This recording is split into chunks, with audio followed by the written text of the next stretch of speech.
So welcome back to the channel. We are going to be test firing some AAC 10mm ammunition manufactured by Palmetto State Armory. So, fairly new, so I figured I'd do one of my reviews on this, because you know I have to review and chronograph everything. So, Palmetto State Armory, I have my little note card here, it's out of Columbia, South Carolina. South Carolina is known as the Palmetto State. Me being from Southwest Florida, a palmetto bug is basically a roach that lives in a palmetto tree. South Carolina is known as the Palmetto State. Sorry about your luck, pal. Kind of a strange name to name yourself. That's kind of like naming your state the douche state. But anyway, so they have stores in South Carolina, Georgia, and North Carolina, the state I live in, and that's out of Lincoln County, North Carolina, which is probably where my ammunition came from. So they sell firearms, tactical equipment, fishing supplies, and of course now they're manufacturing this AAC ammunition. Now, 10mm ammunition. You know, obviously you've seen some of my videos. So anyway, the bullets themselves, the projectiles look like the, what is it, Freedom Munitions bullet. I'm going to test them.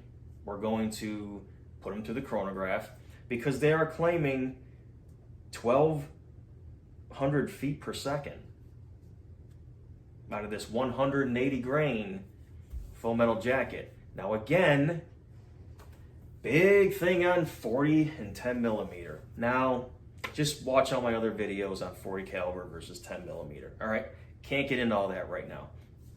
But 10mm, long story short, is the parent cartridge to the 40 caliber. It's the Magnum. A lot of people out there say, 10mm, it's really not worth it. It's really just not much more power than a 40 caliber. Again, wrong. Kind of like Paul Harrell. Yeah, he's a big-time YouTuber. Paul, if you ever see this video, yeah, you have a lot of awards. You've done great things with firearms, and you're probably maybe even better than firearms than me. But you're wrong on this one, Paul. The video you made with 40 caliber versus 10mm, you're testing over-the-counter loads, Remington loads. Now, and especially for someone who's done a video on the history of the 1986 Miami shootout, which is what initiated the whole need for the 10mm cartridge, I kind of thought you would have a little better understanding of what true 10mm loads are. Because after the 1986 Miami shootout, the FBI adopted the 10mm. The ammunition was Norma. Norma was a 180 grain bullet pushing over 1,200 feet per second. That's nuclear, okay? And I don't care what some of you people say, it's just this whole 10mm fan thing. It is equal to and exceeds the .357 Magnum. Revolver, no, again, I did not mean .357 SIG. So Paul, you're wrong. You're testing over-the-counter loads. Those were what is known as FBI light, which, because the FBI, the cheese balls that they are, couldn't handle true 10mm loads, so they figured they'd lighten the load, which was the first step, which became known as FBI light. Anyway, and then Smith & Wesson got involved, and they just shortened the casing and made 40 caliber. But anyway, they are not the same cartridge. If you buy true 10mm loads, which is what AAC is claiming to put out the ballistics of, let's see. I'm going to be curious to put these through the chronograph, and we're going to find out right now. Simplify. Yep.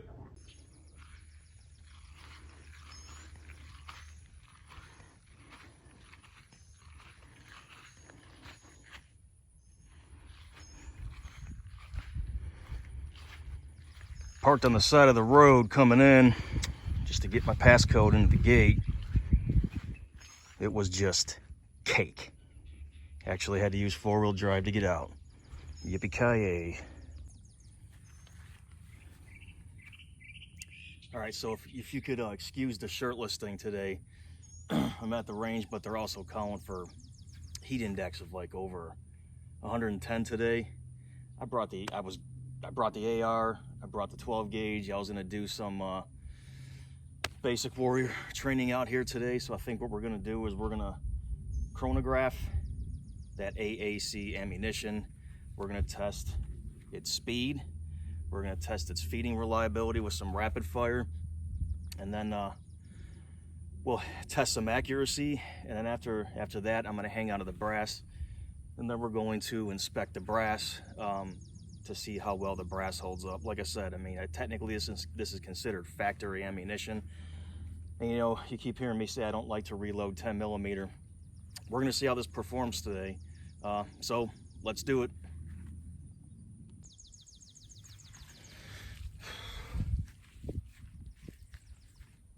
All right, moment of truth.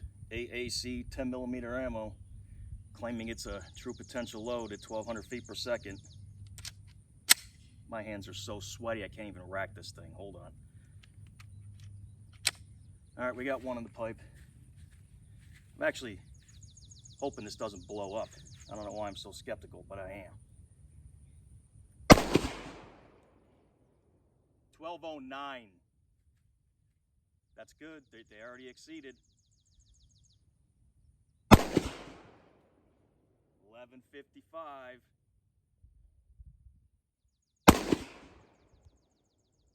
1177. 1193. 1207. 1234. That's pushing Underwood ammo right there. 1189. 1165.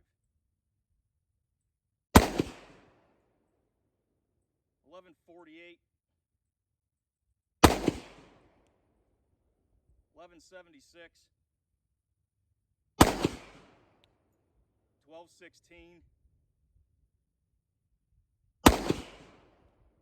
1211. 1192. 1155. Anybody write those down to get the average? If you didn't know, I'll do it when I get home. Well, it fluctuates a little too much for my liking. I don't know, 50 to 60 feet per second. But I'm gonna say I'll use it because it's pretty close to that 1,200 feet per second. This is a 4.6 inch barrel. We'll do more.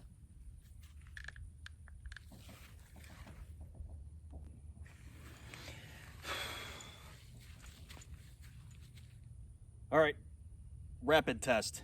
Let's see how they cycle. One in the pipe. Freaking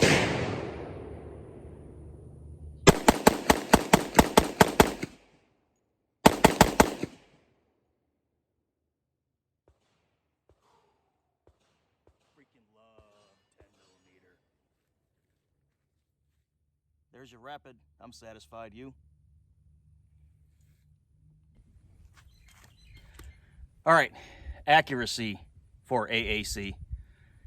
I'm gonna do my usual. I'm gonna go 20 feet away. Let's see where they hit.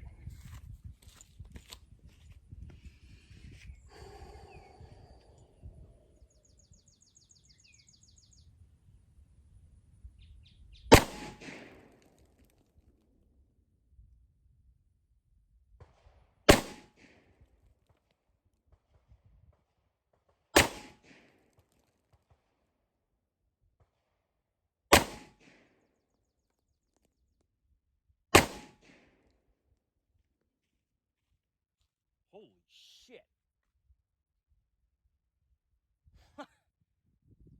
I don't think I've ever shot that accurate from 20 feet away with a 10 millimeter. Look at that. 1, 2, 3, 4, 5. Well, that concludes this full review of AAC ammunition. What do you think? Is it a keeper? I say it is. This was the 4th of July sale ammo. I think I took a screenshot with. I think I'm just gonna punch some paper for a few and head out. I don't think I'm gonna do this combat assault course today. I'm just pouring sweat. You all have a good rest of the day. Thanks for coming back to Kinetic Energy 1085.